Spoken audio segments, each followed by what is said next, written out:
Room చేసుకున్నా గంట ముందడి sir అక్కడే ఉన్నాడు. అరే అన్న అరే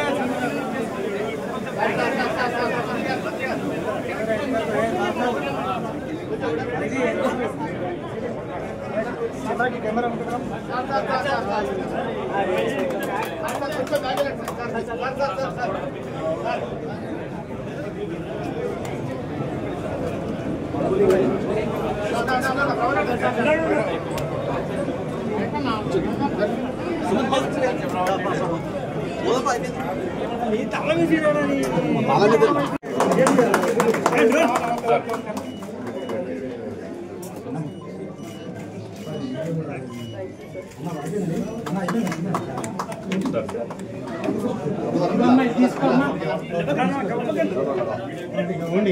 ఓకే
మామూలుగా రవాణా మరియు సంక్షేమ శాఖ మంత్రి శ్రీ పొన్నం ప్రభాకర్ గారిని ఆహ్వానిస్తున్నారు.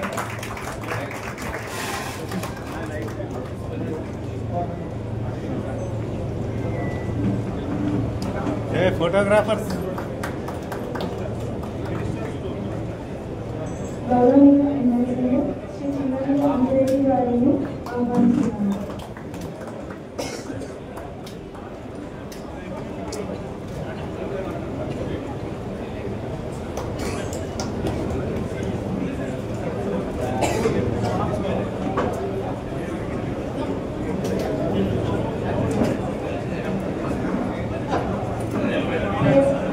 Joint Secretary and Chief Passport Officer,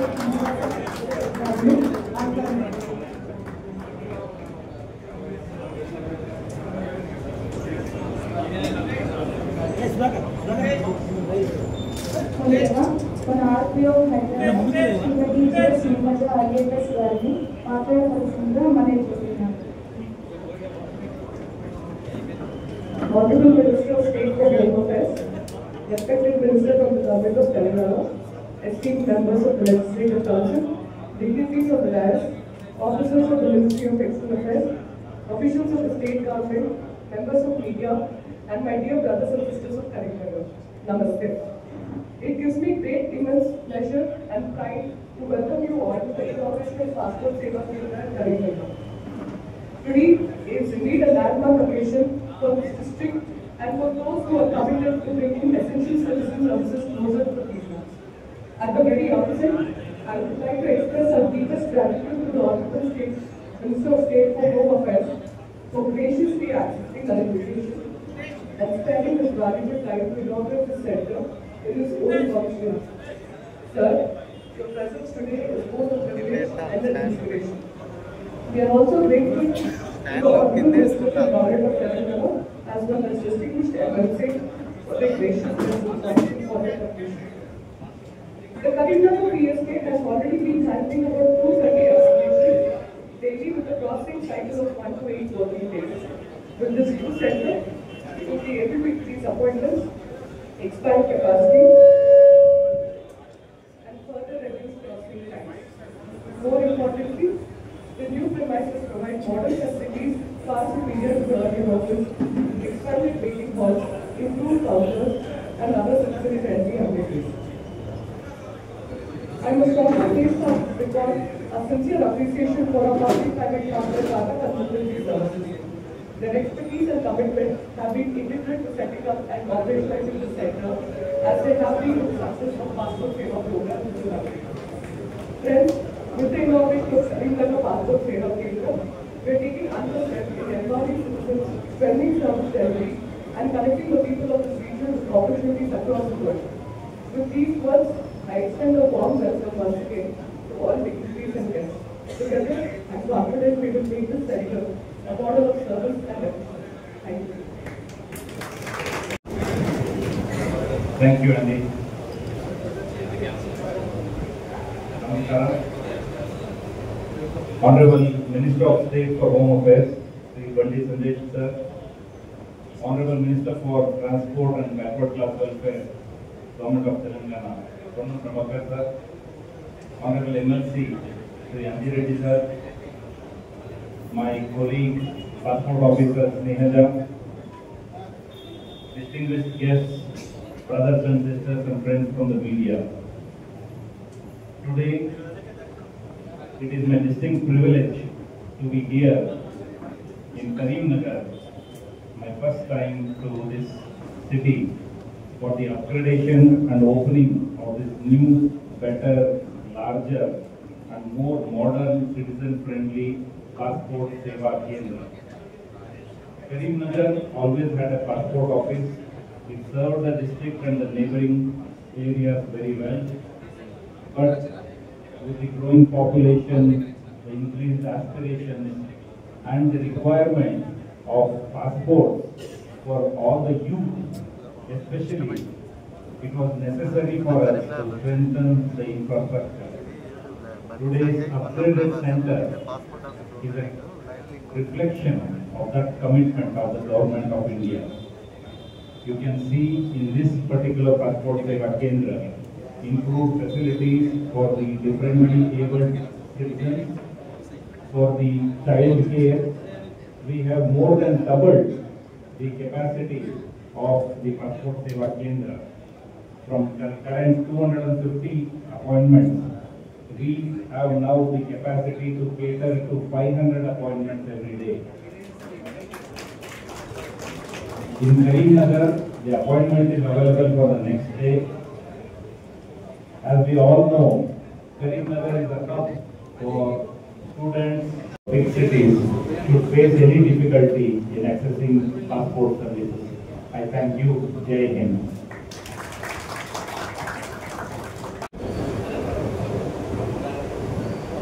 ఈరోజు ఈ పాస్పోర్ట్ అప్గ్రేడ్ చేసినందుకు సిపిఓ గారికి, ఆర్పిఓ గారికి, అదేవిధంగా ముఖ్య అతిథిగా వచ్చిన మన కేంద్ర మంత్రివర్యులు అన్న బండి సంజయ్ గారికి, అదేవిధంగా రాష్ట్ర మంత్రులు రవాణా శాఖ మంత్రి గారు పొన్నం ప్రభాకర్ గారికి, అదేవిధంగా మిత్రులందరికీ, మీడియా మిత్రులందరికీ నమస్కారం తెలియజేస్తా ఉన్నాను. శుభ పరిమాణమే. ఎందుకంటే ఎవరైతే గ్రాడ్యుయేట్స్ ఉన్నారో హైదరాబాద్ లో స్లాట్ దొరకక చాలా ఇబ్బంది పడుతూ ఉన్నారు. ఇక్కడ 250 ఉన్నది, ఇప్పుడే సిపిఓ గారు ప్రయాణం దాని మీద అప్గ్రేడ్ చేసి, ఎందుకంటే చుట్టుపక్కల ఉన్న కరీంనగర్ అప్పుగా ఉంది, అప్పుగా చుట్టుపక్కల చాలా మంది ఇక్కడ వస్తూ ఉంటారు. ఇప్పుడు టెక్నాలజీ పెరిగిన తర్వాత చాలా మంది పాస్పోర్ట్, ఈజీ పాస్పోర్ట్, ఎందుకంటే ప్రతి ఒక్కరు ఎక్కడైనా సరే ఏ కంట్రీ అయినా ఒక ప్యాకేజ్ సిస్టమ్ గా వస్తూ ఉన్నది. ఆ ప్యాకేజ్ సిస్టాన్ని చాలా మంది యూటిలైజ్ చేసుకుంటా ఉన్నారు. అందుకోసం పాస్పోర్ట్ తీసుకొని స్టూడెంట్స్ కూడా ఫారెన్ వెళ్ళడానికి మంచి చదువుకోవడానికి బాగున్నది. అందుకోసమే నేను ఒకటి అడగదలుచుకున్నా, ఎందుకంటే రాబోయే రోజుల్లో ప్రతి ఒక్కరు కార్లు ఉన్నాయి. ఈ కార్లు వచ్చి పాస్పోర్ట్ చేయాలంటే వెహికల్ పార్కింగ్ లేదు. ప్రభాకర్ గారికి నేను ఒకటే విన్నవించుకున్నా, రాబోయే రోజుల్లో దీనికి ఒక 2 ఎకరాలు కేటాయిస్తే ఢిల్లీ నుంచి అన్న కూడా బిల్డింగ్ శాంక్షన్ చేసి కట్టిస్తారని ఇద్దరు పద్ధతులు కోరుతా ఉన్నా. మీ తరఫు నుండి గట్టిగా చెప్పకూడదు, దీనికి కమిట్మెంట్ చేయాలని మీ అందరి తరఫున కోరుతూ ఈ అవకాశం పెద్దలందరికీ ధన్యవాదాలు తెలియజేస్తాను. రాష్ట్ర పాస్పోర్ట్ అధికారిని శ్రీమతి స్నేహ గారు, అదేవిధంగా గౌరవనీయులు కేంద్ర హోంశాఖ సహాయ మంత్రులు బండి సంజయ్ కుమార్ గారు, ఢిల్లీ నుంచి కేంద్ర పాస్పోర్ట్ అధికారిగా joint secretary government of India external affairs Shri Srinivas Siddheshwar గారు, అదేవిధంగా గౌరవ ఎమ్మెల్సీ అంజిరెడ్డి గారు, పట్టణ ప్రముఖులు, పాత్రికేయులు, పాస్పోర్ట్ సేవా కేంద్ర సిబ్బంది అందరికీ పేరు పేరున నమస్కారాలు. పాస్పోర్ట్ సేవా కేంద్రంకు అప్గ్రేడేషన్ చేసి ఆనాడు నేను పార్లమెంట్ సభ్యుడిగా ఉన్నాను 2009-14 ఆనాడు ఉన్నటువంటి జనాభాకు అనుగుణంగా, ఆనాడు ఉన్నటువంటి అవసరాలకు అనుగుణంగా ప్రైవేట్ కాకుండా ప్రభుత్వ కార్యాలయాల్లో ఉండాలని మున్సిపాలిటీని ఒప్పించి ఆ మున్సిపల్ బంగ్లాలో కార్యాలయాన్ని ప్రారంభించుకున్నాం. 200 స్లాట్లతో దాన్ని మళ్ళీ 250కి పెంచి ఈరోజు 250 స్లాట్స్ తో నడుస్తూ ఉంది. పెరుగుతున్న కాలానికి అనుగుణంగా కేంద్ర ప్రభుత్వ ఆలోచన ప్రకారంగా కరీంనగర్లో సేవా కేంద్రాన్ని అభివృద్ధి చేయాలని బండి సంజయ్ గారి చొరవతో ఈరోజు ఈ యొక్క పాస్పోర్ట్ సేవా కేంద్రాన్ని 500కు ఇవ్వగలిగేటువంటి పరిస్థితి అట్మాస్ఫియర్ ఇన్ఫ్రాస్ట్రక్చర్ ఏర్పాటైంది. కానీ 500కు సంబంధించిన అనుమతి వాళ్ళకి రాలేదు. ఆ అనుమతి ఇప్పించేదానికి కొరకు తప్పకుండా స్లాట్ 500 కిలోమీటర్లు సంబంధించి ఒక విజ్ఞాపన పత్రాన్ని ఇస్తారు. ఎందుకంటే చెక్కల ద్వారా తప్పకుండా ఇంతకుముందు అంజరెడ్డి కోరినట్టుగా నేను జిల్లా కలెక్టర్ గారికి కోరితే ఒక స్థలం కూడా ఇస్తే फर्दर परमानेंट बिल्डिंग करो श्रीनिवास जी, हम ये आपसे मांग करते हैं मंत्री जी के नाम पे चाहे पासपोर्ट सेवा केंद्र सर्व सुंदर बनाएंगे खुद की ओन की बिल्डिंग में। ऐसा अपन का एक इच्छा है, दोनों मिलकर यहाँ ओन पासपोर्ट सेवा केंद्र बनाने की कोशिश करते हैं। जगह हम दिलाते हैं, बंगला ये बनाते నేను ఒక మాట కోరుతాను అందరినీ, ఇక్కడ నుంచి చాలా కాలంగా ఉపాధి కొరకు మనం గల్ఫ్ దేశాలకు పోయేవాళ్ళం.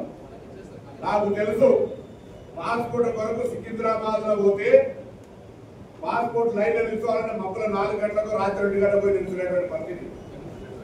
ఇలా మారుతున్న కాలానికి అనుగుణంగా పాస్పోర్ట్ టైంకి వచ్చి 10 నిమిషాల వెరిఫికేషన్ చేసుకొని 24 గంటల్లో 45 గంటల్లో పోలీస్ వెరిఫికేషన్ సహకారంతో పాస్పోర్ట్ ఇంటికి వస్తా ఉన్నది. అయితే ఈ అవకాశాలు నాకు పాస్పోర్ట్ ఊరిపోయినాడే తీసుకుంటానే దొరికేది కాదు. నేను ఈ సందర్భంగా ఉమ్మడి జిల్లా ప్రజలందరికీ విజ్ఞప్తి చేస్తా ఉన్నా, పాస్పోర్ట్ తీసుకోండి, అవసరం ఉన్ననాడే తీసుకుంటామంటే సమయం పడుతుంది. మీరు ఎక్కడికి పోకుండా పాస్పోర్ట్ భారతీయుడిగా గుర్తింపు అవసరము. కాబట్టి పాస్పోర్ట్ తీసుకోవడంలో నేరం కాదు, తప్పు కాదు, దాని మీద లక్షల రూపాయల ఖర్చు కాదు. కాబట్టి ప్రతి ఒక్కరు పాస్పోర్ట్ తీసుకోవాలని కోరుతా ఉన్నా. 500 స్లాట్స్ చెప్పినాం, సొంత భవనం చెప్పినాం. దాని తదుపరి ఇలా పాస్పోర్ట్ కు సంబంధించిన ఈ యొక్క అడిషనల్ ఇన్ఫ్రాస్ట్రక్చర్ బిల్డింగ్ చేసినందుకు ధన్యవాదాలు తెలియజేస్తూ 100% గా పేద ప్రజలకు సంబంధించి కావచ్చు, ఇది పేదలకు దళితులకు అనేటువంటి మిత్రంగా ఇది ఒక గుర్తింపు ఐడెంటిటీ కార్డు. అటు ఇలా మనకు ఆనాడున్నటువంటి ఉపాధి కొరకు పోతే ఇవాళ విద్య కొరకు ఇతర ఉన్నత ఉద్యోగాల కోసం బయటకు పోయేటువంటి పరిస్థితి, లేదా ఏది లేకపోతే టూరిజం పేరు మీద ఫ్యామిలీని బయటికి తీసుకపోతే కూడా విమానం ఎక్కాలంటే పాస్పోర్ట్ కావాలి. కాబట్టి పాస్పోర్ట్ తీసుకునేటువంటి ఒక ప్రయత్నం చేయండి. అందరూ పాస్పోర్ట్ తీసుకోవడానికి అవసరమైన స్లాట్లు తప్పకుండా సంజయ్ గారు జిల్లా ప్రజల కొరకు తప్పకుండా స్లాట్స్ పెడతారు. నాకు తెలిసి మెదక్ జిల్లా నుంచి కానీ పక్కన అన్ని జిల్లాల నుంచి ఇక్కడికి రావాలి. నేను మేడం చెప్తా ఉన్నాను, కొంతమంది స్లాట్ హైదరాబాద్ దొరకపోతే ఇక్కడికి స్లాట్ బుక్ చేసుకొని పోతా ఉన్నారు. కాబట్టి ఇక్కడ ప్రజలు స్లాట్ మొత్తం జిల్లాల 100% పాస్పోర్ట్ ఉంది అనేటువంటి ఒక ఉద్యమంలో అందరూ పాస్పోర్ట్ తీసుకెళ్ళి ప్రోత్సహించండి. తప్పకుండా ఇది మంచి శుభ కార్యక్రమాన్ని భావిస్తూ మరొకసారి గౌరవ మంత్రి గారికి ధన్యవాదాలు తెలియజేస్తూ పెద్దల అధికారులందరూ కూడా మాసి जब हम इनाग्रेशन करते वक्त सेक्रेटरी गवर्नमेंट ऑफ इंडिया मुख्तेश प्रजात था. अभी वो टर्की में है अंबाइडर सार కూడా వారం పదకొండు government of India last programme వారు లాస్ ఏంజల్స్ అంబాసిడర్ గా పోతా ఉన్నారు. సో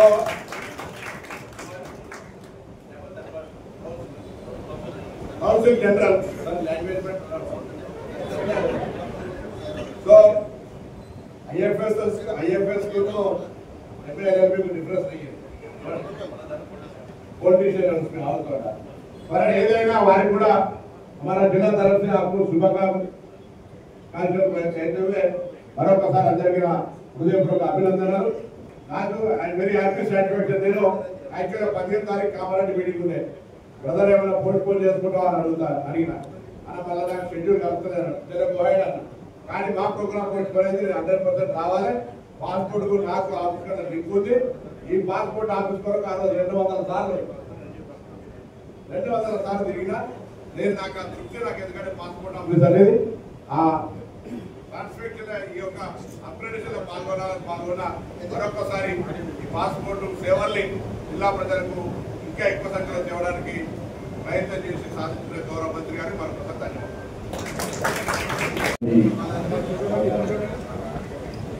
నేటి కార్యక్రమానికి అంతా బ్రహ్మాండంగా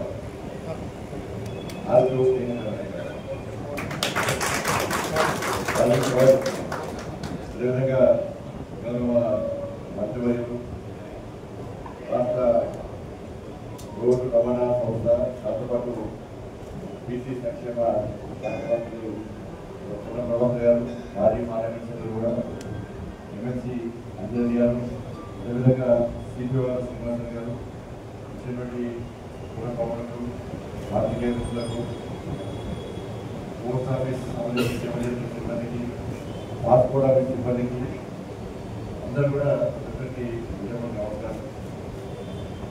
చాలా సంతోషం. ఆ రోజు పునః ప్రోగ్రాం వాస్తవం అంటే ఆ రోజు ఈ తెలంగాణ రాష్ట్రంలో కేవలము 5 ప్రాంతాల్లో మాత్రమే పాస్పోర్ట్ సేవా కేంద్రాలు గుర్తిస్తే వారి యొక్క చొరవ వల్ల కరీంనగర్ కూడా 5 వాళ్ళ చొరవ 5 రోజులు. ఆ రోజున పరిస్థితుల్లో స్థలం లేకపోవడం, బిల్డింగ్స్ లేకపోవడం, అప్పుడప్పుడు కన్స్ట్రక్షన్ చేయడం చాలా కష్టం. ఇది 2 గంటలు కూడా చాలా కష్టమైన పరిస్థితుల్లో ఆ మున్సిపల్ భవన్లో పెట్టినాక నేను తర్వాత స్నేహితుల నిమిషాలు పనిచేసి సార్ రావడం బిల్డింగ్ అని రాని చెప్పాను. ఇలా బిల్డింగ్ మార్చనే గ్యారెంటీ వస్తే అప్పటికి రాని చెప్పాను. అప్పుడు పసుపు సరిపోయింది. ఇప్పుడు సరిపోయి మేడం ఈ పాస్పోర్ట్ దగ్గరకు ఆఫీసులో మనం మార్చాల్సిన అవసరం ఉందని చెప్పి మేడం చెప్పిన తర్వాత బాగా తీసుకొని దీన్ని మార్చడం హైదరాబాద్ పాస్పోర్ట్ ఆఫీస్ ఏ విధంగా ఉందో దానికి అనుగుణంగా అన్ని సౌకర్యాలతో ఈరోజు పాస్పోర్ట్ ఆఫీసర్ మనం ఏర్పరచుకోవడం చాలా సంతోషం.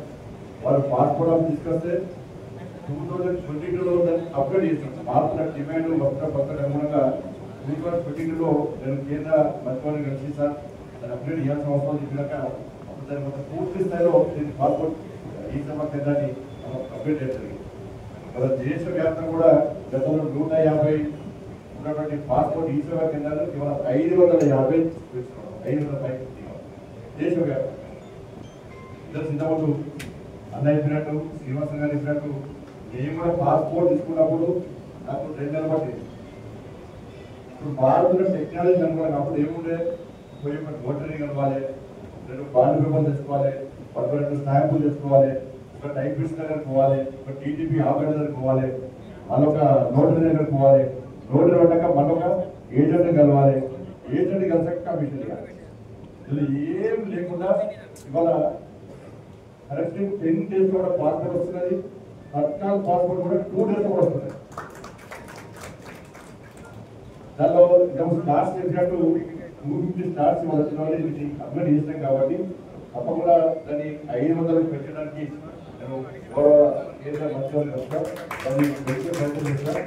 నేను చాలా మంది మాట్లాడుతున్నాను ఇక్కడ డిమాండ్ పెట్టడానికి మస్తు ఇబ్బంది లేదు వాళ్ళ యొక్క రిసీవింగ్ వచ్చేటువంటి వస్తున్నారో వాళ్ళకు రెస్పెక్ట్ ఇచ్చి మాట్లాడము వాళ్ళు కూర్చోబెట్టి మాట్లాడడం వల్ల నెట్వర్క్ ఎక్కువ వస్తుంది. వాళ్ళ స్టాఫ్ కష్టపడి బట్ దీనికి అనుగుణంగా ఇవాళ స్నేహంగా పెడగలరు వాళ్ళు 8 మంత్స్ ప్రెగ్నెంట్ కాదు అయినప్పుడు కూడా ఈ కార్యక్రమాన్ని మొత్తం కోఆర్డినేట్ చేస్తారు. తెలంగాణకు సంబంధించి ఈ ఏరియాకి సంబంధించి బెస్ట్ ఆఫీసర్ స్నేహంగా పెడగలరు. జాయిలో